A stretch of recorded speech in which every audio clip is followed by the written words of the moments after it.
지금 우리가 생활 속 거리두기로 올 때, 제가 계속 얘기했던 게 뭐냐면은 한 단계에서 다음 단계로 갈 때 위험도 평가가 돼야 된다. 이 얘기를 계속 했습니다. 그런데 당국이 한 번도 위험도 평가라는 말을 쓴 적이 없어요. 그런데 이상하게도 이번에 이태원발 이 사건이 터지고 나서 등교계약과 관련해서 제가 알기로는 처음으로 위험도 평가라는 말을 쓰게 됩니다.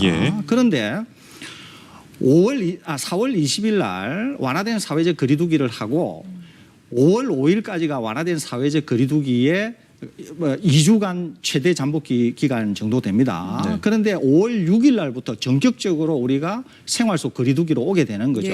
많은 전문가들이 일주일이나 최대 2주일 정도 위험도를 평가한 다음에 생활 속 거리두기를 가야 되는데 왜 이렇게 서둘러서 생활 속 거리두기를 가느냐라고 말들이 많았습니다. 총리께서 전문가의 의견을 들으셨다 이러셨거든요. 저 같은 사람은 그러면 전문가 누구냐 명단을 공개해라. 그다음에 대화록도 공개하라고 제가 아주 방송에서 직격을 날린 적이 있습니다. 그렇기 때문에 지금 우리가 그런 위험도 평가가 안 되고 갔다는 거죠. 그러니까 언제나 한 단계에서 다음 단계로 갈 때는 위험도를 평가해야 된다는 거예요. 그런 점에서 저는 총리가 책임져야 된다. 이 얘기를 제가 자주 말씀드리고 있는데 그러면 언제 등교 계약을 할 거냐. 다시 그런 질문으로 돌아가면은 마찬가지예요.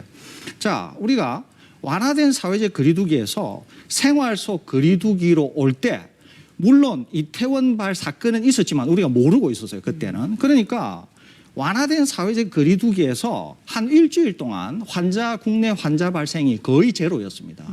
그러니까 이제 생활 속 거리두기로 온 거죠.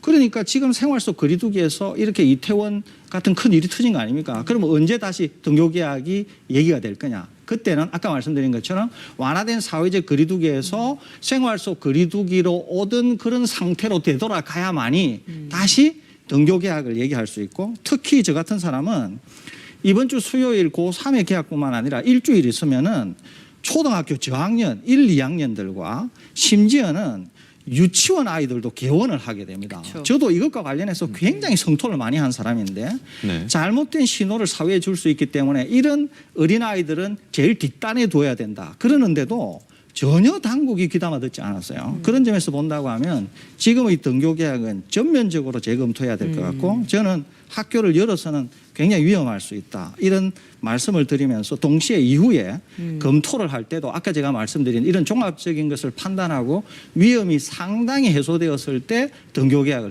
해야 되지 않을까 이렇게 생각하고 있습니다.